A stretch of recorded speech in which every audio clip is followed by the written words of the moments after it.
vai aprender como que uma empresa que é referência em comércio exterior, com presença em 10 países, 27 anos de sucesso, que estava em um ponto de inflexão em seu crescimento, porque ainda não havia integrado a tecnologia como motor estratégico para o negócio, conseguiu fazer tudo isso. A gente vai entender o que aconteceu na trajetória de transformação digital da Craft.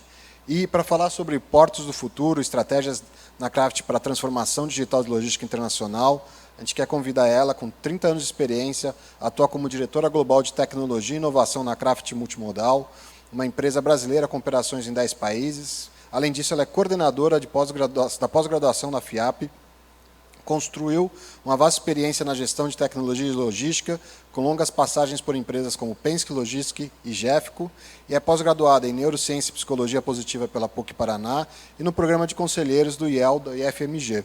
Formada em Administração, MBA em Inovação e Gestão de Tecnologia da Informação da FIAP.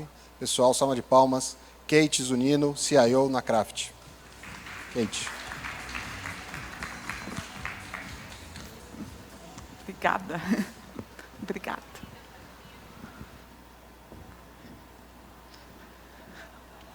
Oi, gente, me ouvem bem? Que ótimo. Bom dia, boa tarde para todos. Uma alegria estar aqui com vocês para contar essa história.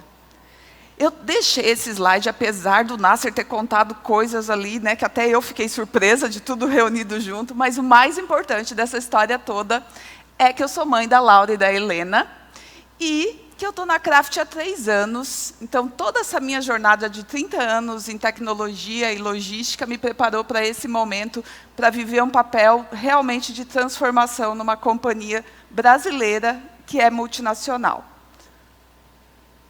Bom, quem é a Craft?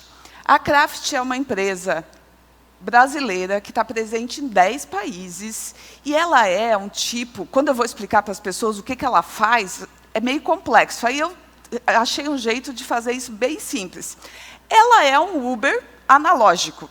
Então, a gente compra em grande volume, a gente tem um procurement center que compra em grande volume espaços em aviões, em containers, em navios, e a gente vende no mercado B2B, tanto para o varejo B2B, quanto para demandas de containers lotados, containers cheios. Simplifiquei bastante, mas é isso que a gente faz. Então, a gente facilita todo esse fluxo, toda a mobilidade de cargas do mundo. Bom, a gente tem 27 anos de história, e eu vou contar os últimos 3 anos dessa história para vocês. A gente tem 1.200 crafters, 60 são de transformação. Essa história é muito recente, esse time é novo e também nasceu junto comigo dentro da Craft. Mas nasceu de um sonho, que foi um sonho incrível de transformar esse negócio. A gente é líder do mercado NVOCC. O que é esse NVOCC, né? Então, a gente tem um tipo de regulamentação que permite que nós possamos atender freight forwards e agentes de carga, facilitando essa logística quando eles têm dificuldade em capilaridade, tipo de carga, a gente resolve problemas que muitas vezes o mercado não consegue resolver. Então, nós temos essa especialidade, estamos no meio, como eu não gosto muito da palavra intermediário, que parece que só passou por lá, e, na verdade, é um lugar de alta gestão desses embarques, de cuidar desses embarques durante toda essa jornada dos nossos clientes. Bom, são quase 320 mil TEUs. O que significa TEUs, né, gente? Vou explicar para vocês de uma forma bem simples. São 25 Maracanãs lotados, ou 3 parques do Ibirapuera lotados também de forma linear de containers. Então, isso a gente movimenta por ano nos nossos negócios.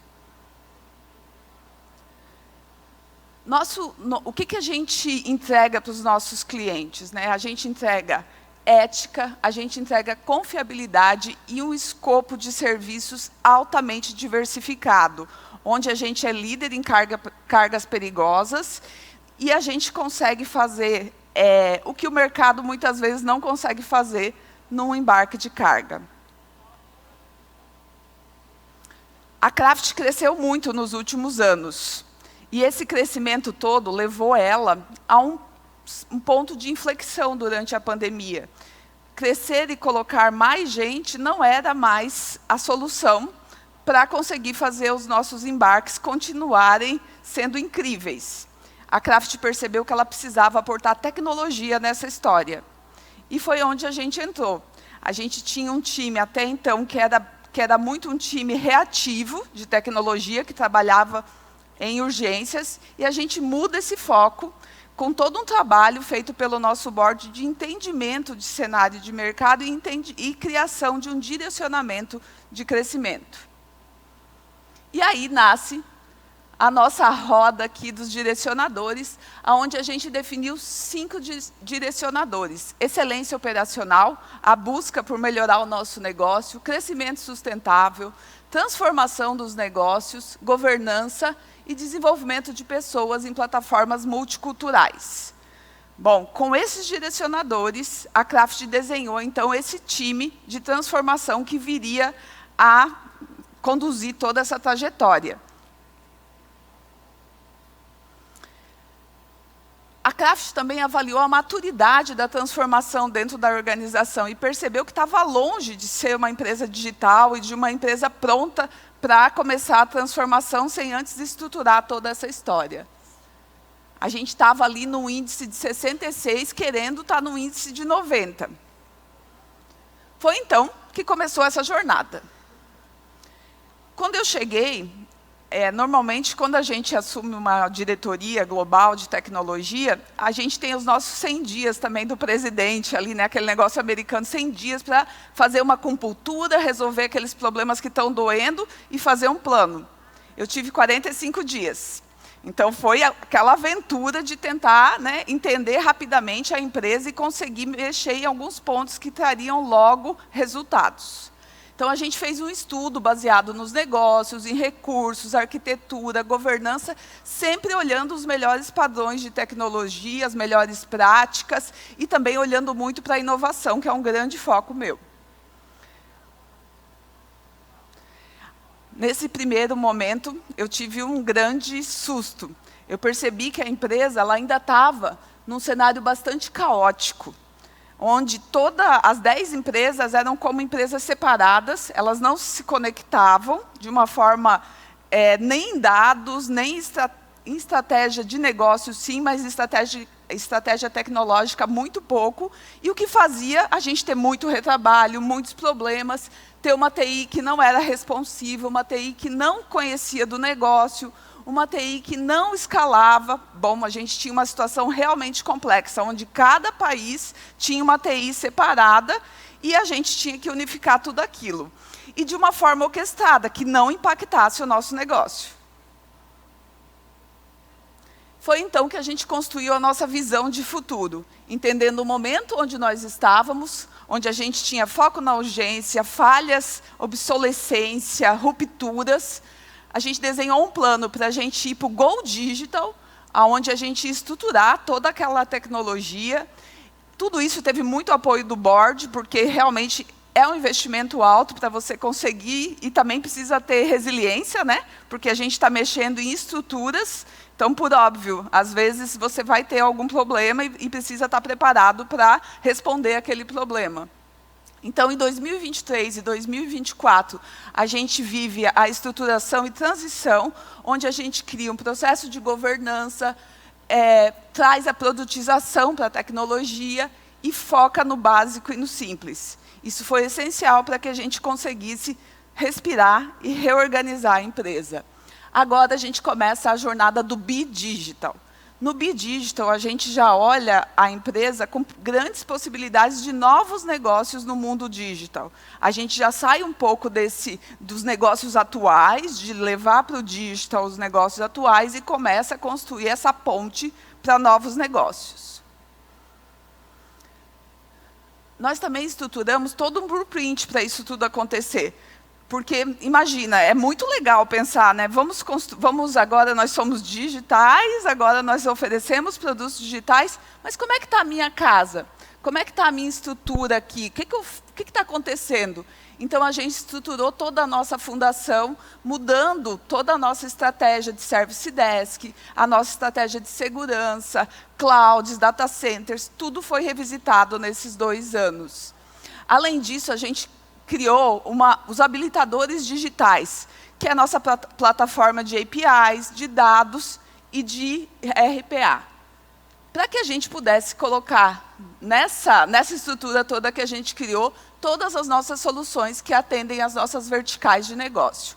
Além disso, a gente estruturou segurança de informação, governança, Agile Portfolio Management, comunicação, pessoas e propósito. Então, foi uma grande jornada de transformação para que a gente realmente conseguisse focar no nosso futuro.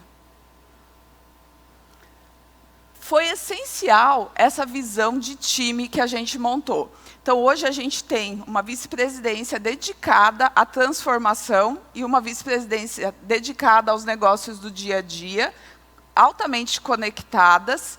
E nesta vice-presidência de transformação, a gente tem pessoas e propósito, tecnologia, inovação, marketing e comunicação. Tudo para que a gente pudesse fazer um change management realmente que abraçasse os nossos colaboradores. Dentro do time de tecnologia, também foi feito um design que permitiu que a gente fizesse essas entregas de uma forma fluida, que fosse não empurrado, mas puxado. Então, a gente criou um time de segurança, Ops e Infra, produtos de software, de desenvolvimento digital, data analytics e agilidade de processos.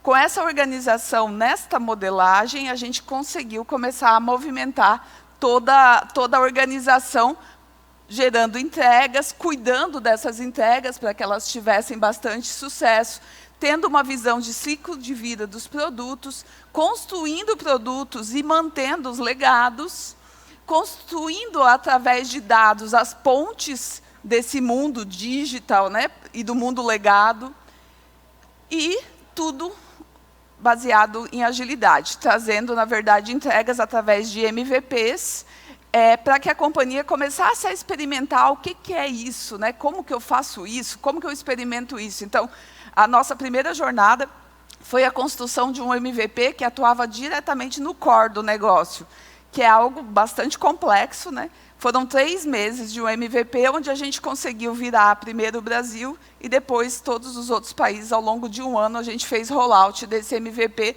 do nosso sistema, que para o comércio exterior, é como um TMS, o Transportation Management System, de toda essa gestão de transporte do nosso embarque. Mas tudo isso a gente só conseguiu com essa arquitetura. Ela foi essencial para que a gente conseguisse mover as peças sem derrubar todo o castelo. Nós também construímos um roadmap de transformação. Não se assustem, tá? Eu não vou ler todos os itens do roadmap, mas é para trazer um pouquinho para vocês como é que essa arquitetura é importante quando a gente está montando a fundação, a gente construir essa visão de futuro, para que todos caminhem juntos. Então, nós entendemos as expectativas e desafios do negócio, nós alinhamos a estratégia de transformação e aí sim nós fomos para as iniciativas de tecnologia. Esse é um quadro de 2 anos atrás, ele evoluiu porque a estratégia, em tempos incompreensíveis, em tempos de incerteza, ela tem que se adaptar continuamente.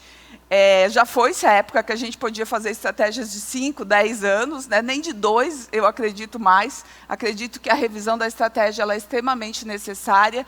Então, essa estratégia, a gente tem os primeiros resultados dela e a gente já vai pivotando esses resultados e evoluindo, como eu já vou mostrar para vocês. Esses foram os primeiros resultados. Então, a gente conseguiu instituir um programa de segurança, que é o nosso guardião, para estar ouvindo e vendo todas essas unidades, que imaginam que elas eram separadas, né? Elas tinham, cada uma delas tinha uma área de tecnologia, um serviço de tecnologia mínimo, e a gente precisava conectar tudo isso no mesmo guarda-chuva de segurança. Então, foi um trabalho fortíssimo aí de segurança, de cyber e segurança de dados.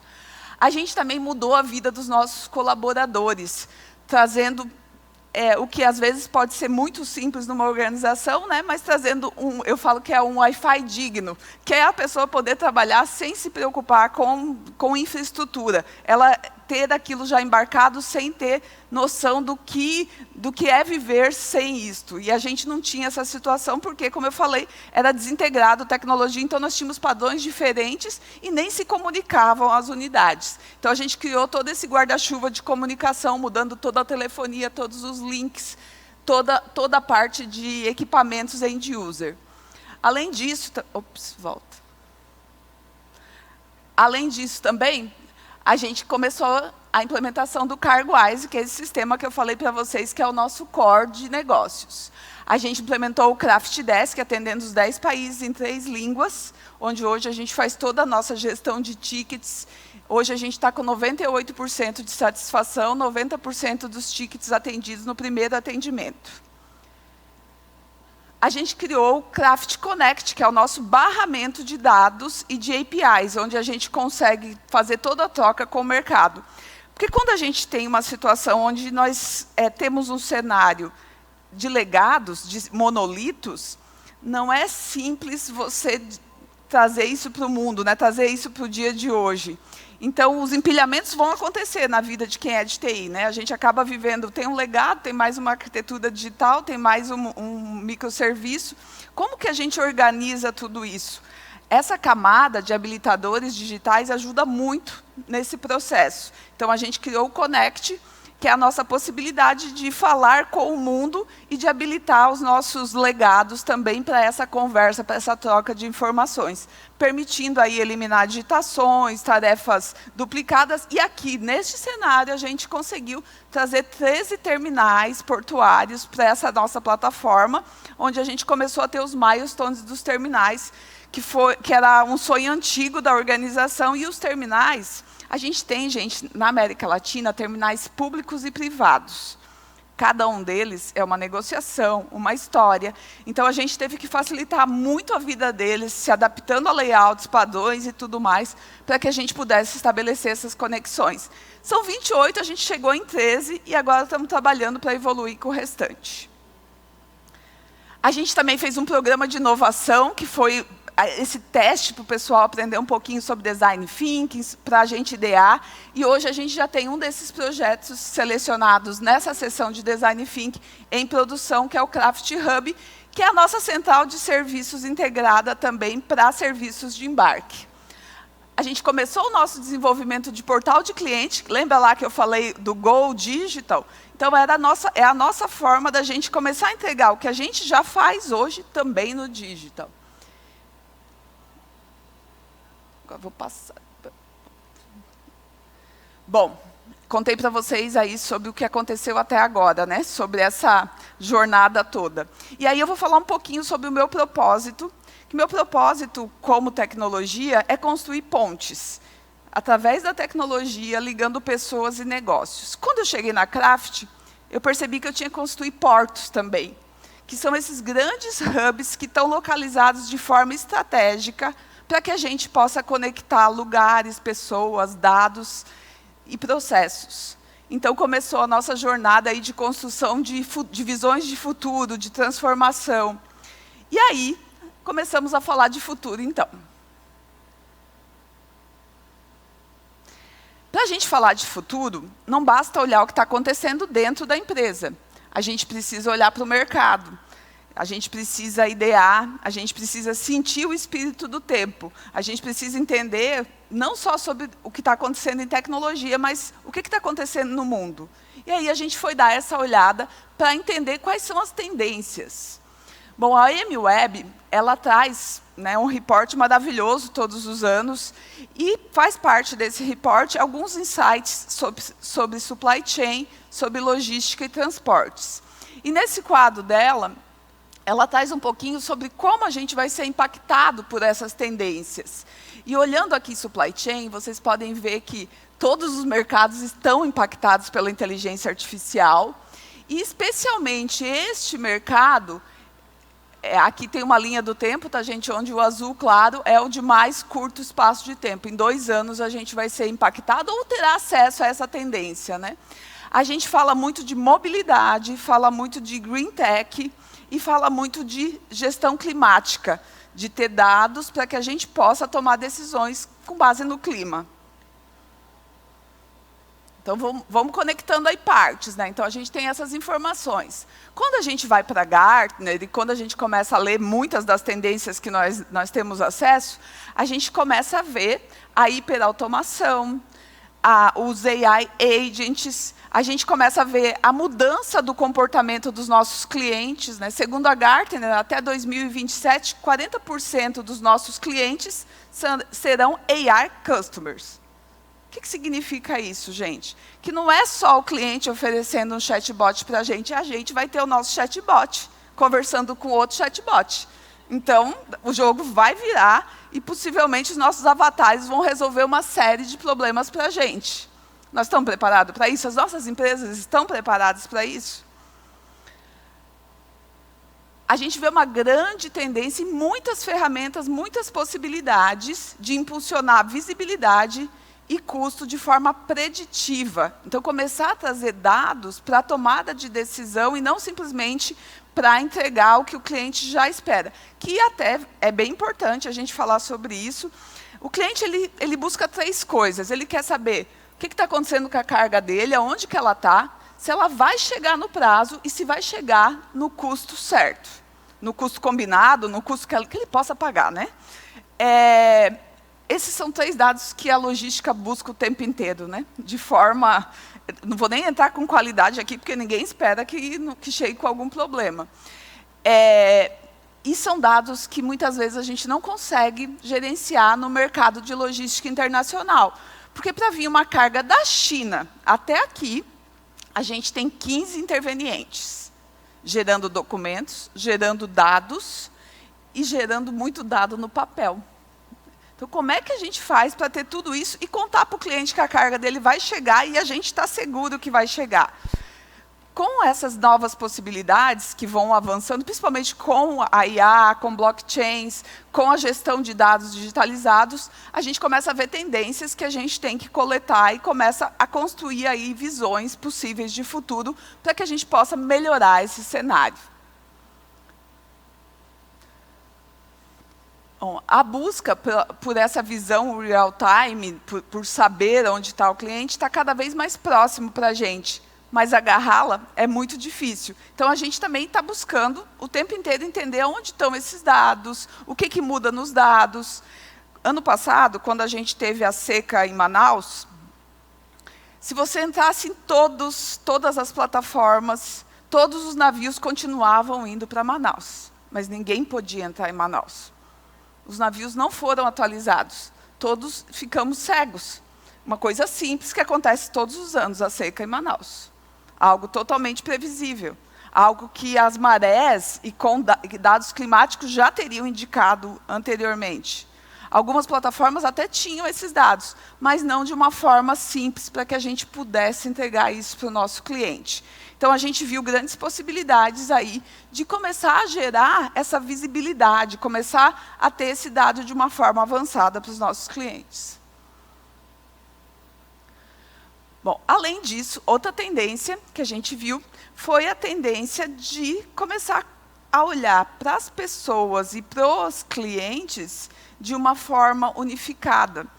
Quem faz o nosso negócio, o primeiro cliente do nosso negócio são os nossos colaboradores. Então, o Total Experience ele traz essa visão de jornada que começa lá no seu colaborador e vai até o seu cliente.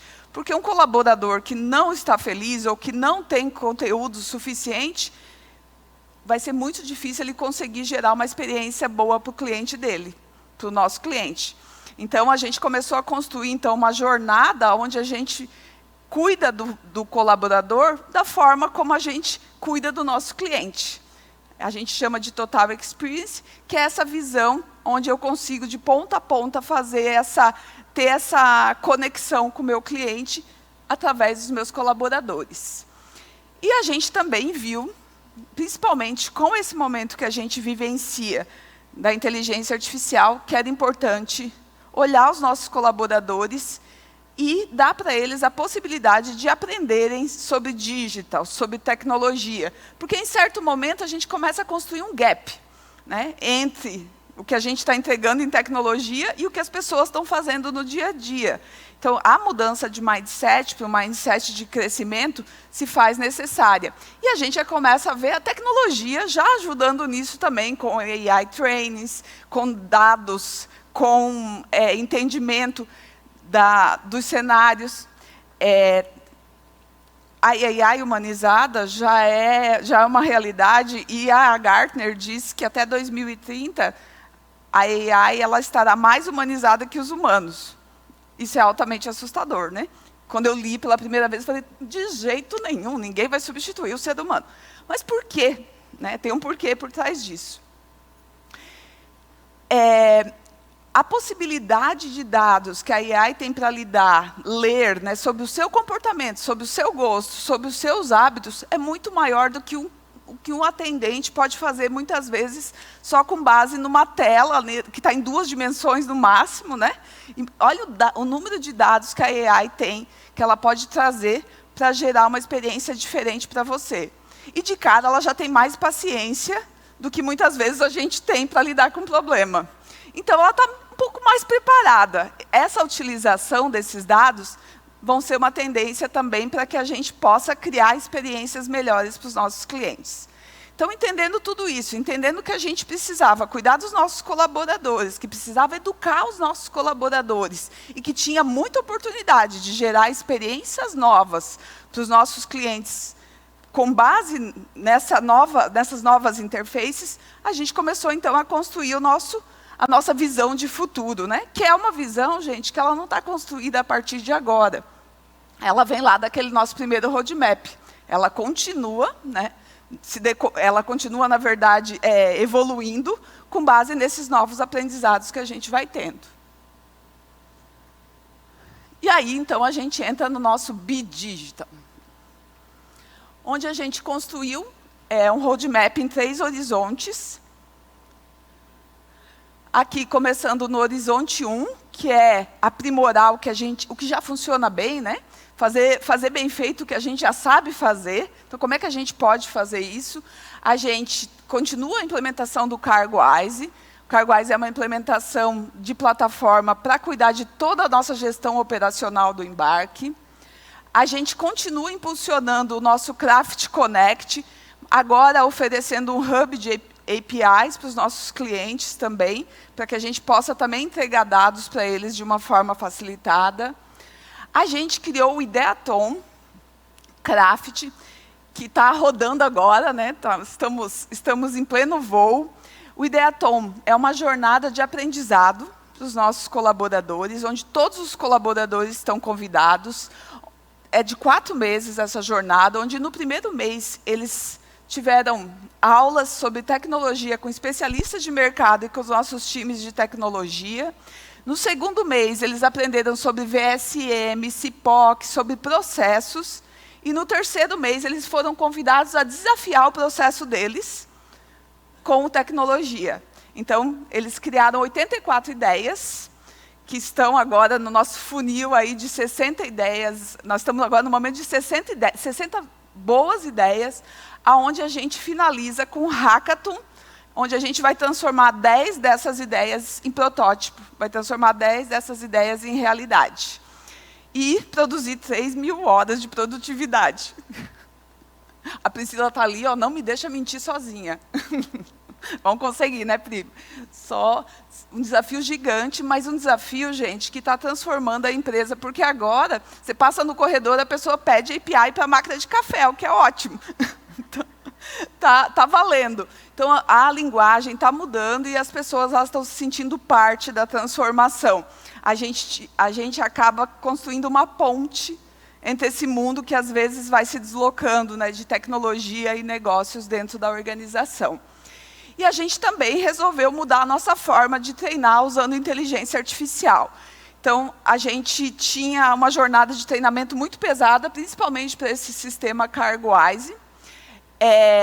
E era 3 horas de treinamento, era uma coisa muito pesada, muito difícil para as pessoas. E a gente resolveu, então, fazer o contrário. olhar nossa sustentação, entender onde estavam as nossas dores, de dúvidas, problemas, e criar pílulas usando inteligência artificial para mapear conteúdo. A gente faz a gravação com os nossos colaboradores, a inteligência artificial ajuda a gente a criar em 3 línguas esse conteúdo, né, porque é bem pesado, e a gente disponibiliza para os nossos colaboradores hoje esses treinamentos de 5 minutos para as maiores dores e para os processos também mais particionados. Então, isso facilitou muito a nossa jornada de treinamentos. Para a gravação de treinamentos, de 4 treinamentos a gente levava, porque inicialmente a gente tentou gravar, né, gente? A gente falou, não, 3 horas, vamos gravar as 3 horas, né? Quase matamos todo mundo, porque as pessoas acabavam levando quase uma semana para gravar essas 3 horas. Hoje a gente consegue fazer cerca de 10 pílulas em 10 horas, já em 3 línguas, e já entrega para o cliente. E a gente deve melhorar isso continuamente. A gente também criou o DataCraft, é a nossa entrega mais recente aqui, o nosso grupo, o time mais recente, onde a gente começou a criar soluções para os nossos negócios, para conseguir trazer insights e conseguir trazer visibilidade do nosso negócio. Bom, no H2, a gente começou a tocar aqui em novos negócios com base no que a gente já sabia, né? Então, legal, eu já domino muito isso. Como é que eu crio novos negócios?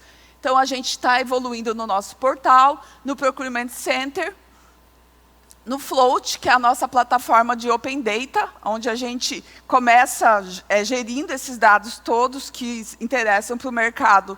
E no H3, a gente começa a oferecer para o mercado esse serviço, e também criando o nosso multi-channel aqui, que a gente não chama de omni, chama de multi, porque na verdade, a gente poder oferecer diferentes canais, dependendo da demanda do cliente, e dentro da Craft também tem formas diferentes de atuar em cada uma dessas demandas. Bom, aí, a parte mais gostosa da história, que é o H3, né, onde a gente começa a criar novos negócios.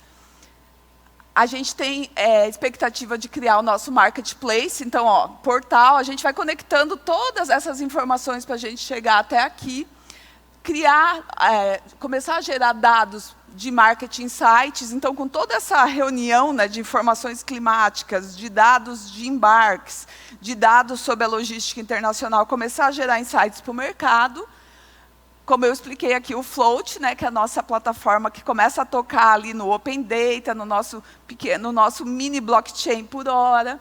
E aqui a cereja do bolo, que é a nossa universidade, onde a gente pretende entregar educação para os nossos colaboradores, entregar educação como um meio social e também como negócios. Então, nasce aí a universidade tocando um novo negócio na empresa. Bom, e sobre a universidade, tem um slide especial, porque é o nosso projeto do coração, é o que está começando agora, onde a gente pretende tanto impulsionar os nossos colaboradores, torná-los embaixadores, como conectar o mercado de empreendedores, o mercado de negócios e o mercado de entrantes, né, de pessoas que estão aí querendo entrar no mercado, porque a logística internacional, ela não tem hoje um nicho específico de educação. Muitas pessoas se formam em comércio exterior. Mas quando a gente fala de logística em si, a gente ainda tem um vasto mercado para explorar, para ensinar e para aprender também.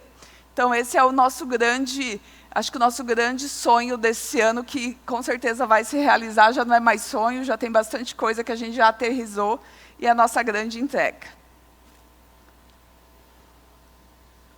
Bom, a transformação digital, para nós, ela não é um destino, é um alvo em movimento. Então, não tem fim, né? A gente entra aí no Transformation AI, a gente continua mudando o tempo todo, se adaptando. E quando a gente fala de transformação, a gente normalmente pensa em mudança. Mas transformação não é mudança. A mudança, a gente controla. Então, eu vou me mudar de uma casa para outra. Então, eu vou contratar, empacotar, vou arrumar outra casa. Vão surgir imprevistos? Vão, né, gente? Vai surgir imprevisto. Mas eu sei o que acontece numa mudança. Agora, pense em casar. Você faz a mesma coisa, né? Você faz lista de convidados, prepara a festa, prepara outra casa. vai morar com a pessoa, é completamente diferente daquilo que você planejou, você vai ter que se adaptar, você vai ter que arrumar em voo, você vai ter que pivotar, você vai ter que conversar muito, você vai ter que ouvir muito. Isso é transformação. Então, essa jornada que a gente está vivendo é só o começo dessa história, né? Todos os dias a gente se reinventa, pivota e muda tudo para que a gente possa continuar atendendo os nossos negócios e os nossos clientes. É isso. Obrigada. Obrigado, Kate. Pessoal, perguntas aqui? Tem uma pergunta aqui?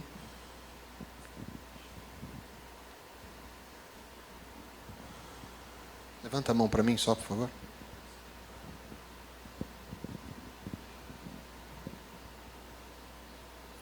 Boa tarde. Boa tarde. Obrigada primeiro pela apresentação. Meu nome é Bárbara.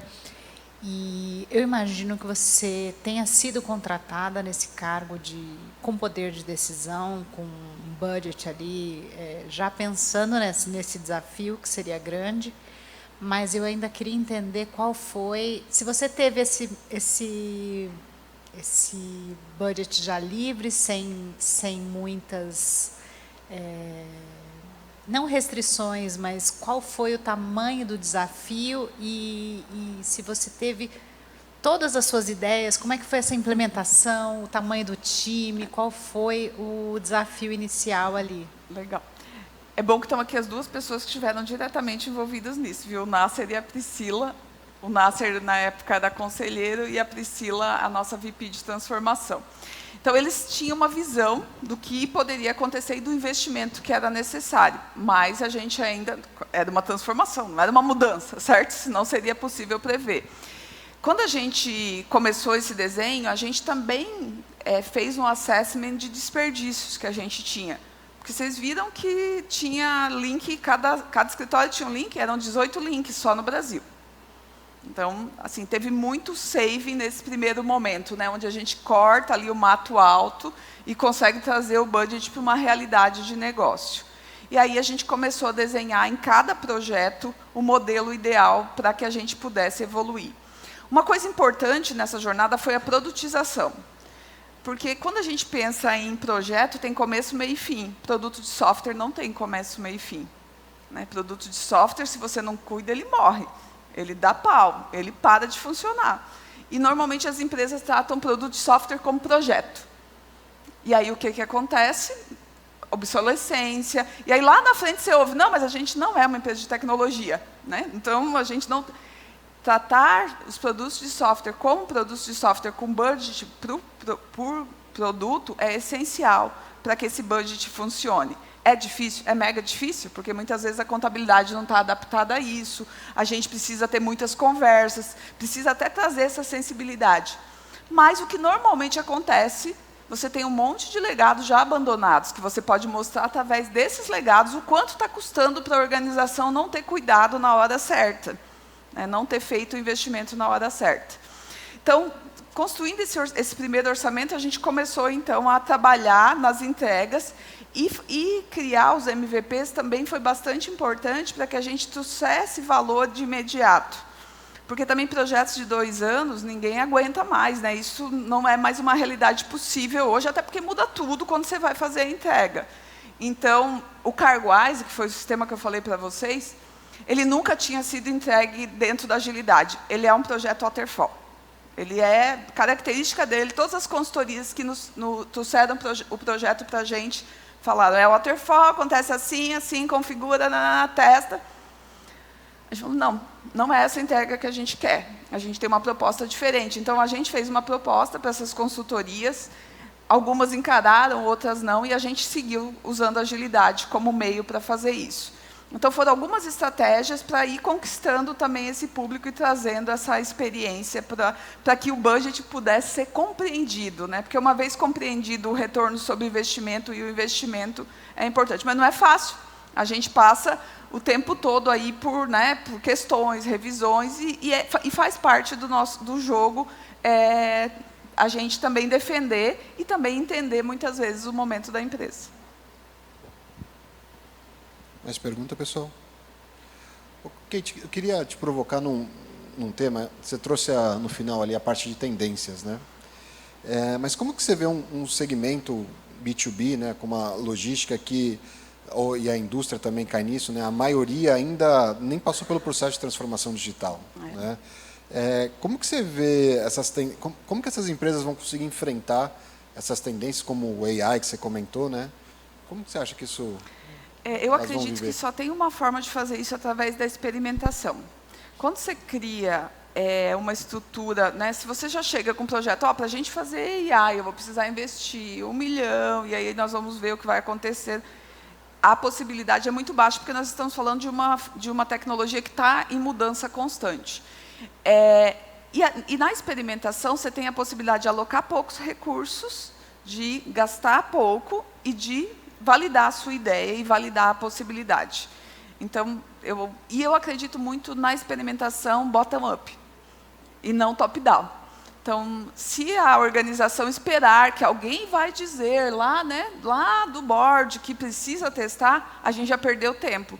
Então, a gente mesmo, como pessoas, né, de negócio, de tecnologia, pensarmos em possibilidades de experimentação com baixa alocação, porque a gente também está num momento legal que tem muito fornecedor querendo fazer esses experimentos, né?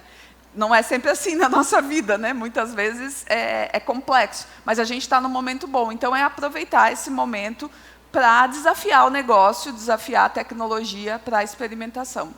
E dá para usar como agente de mudança, né? A gente pode usar a ansiedade a nosso favor, porque você faz a experimentação, as pessoas falam, olha que legal, aí você cria ansiedade nas pessoas, aí começa a aparecer orçamento, começa a aparecer... Isso mesmo, né? Isso mesmo. Bom. Acho que, para mim, é a forma da gente conseguir fazer isso, hackeando um pouco a organização, né? Olhar a organização como entender, né? Sempre entenda as regras para poder mudá-las, para não romper aí combinados, mas entendendo as regras, acho que é possível fazer isso. Você falou de hackear a organização, você estava falando de orçamento, principalmente em indústria, uma coisa simples, tá? Por exemplo, a diferença entre CAPEX e OPEX, às vezes em processo orçamentário de indústria, é muito grande. E em tecnologia, cada vez mais com software as a service, você consegue mudar a natureza do serviço e transformar ele tanto em CAPEX como em OPEX. Então, usar essa capacidade, essa inteligência de você entender sua empresa, né, a indústria, falar, a indústria ela tem um limite em investimento em CAPEX, mas ela tem uma abertura maior em OPEX. Você consegue transformar muito dos seus gastos em tecnologia em OPEX e vice-versa. Então, esses hackings internos... Uma coisa, aí, para o time de tecnologia, né, entender de finanças é essencial. Sinto informá-los, mas entender um balanço, entender uma razão de fornecedor, né? Coisas simples que às vezes né, fica um pouco longe da nossa realidade, é essencial, e principalmente ter essa conversa com a contabilidade para entender como eles reagem, porque não é regra, tá, gente? A gente chega lá cheio de ideia, vamos transformar isso no OPEX. OPEX a gente não vai bem. Não vai bem, não é o momento da organização, é lucro presumido, entra um monte de coisas, e aí não é o momento. Então, entender a organização, ter reuniões com o financeiro, entender também as dificuldades que eles têm de entender os nossos projetos, é bastante importante, porque é abstrato, né? Eles entendem servidor, é bem fácil, mas não existe mais, está tudo na cloud. Então, como é que a gente faz para fazer esse entendimento? É conversando e trazendo eles para a realidade. Kate, muito obrigado, pessoal. Salva de palmas. Obrigada, gente.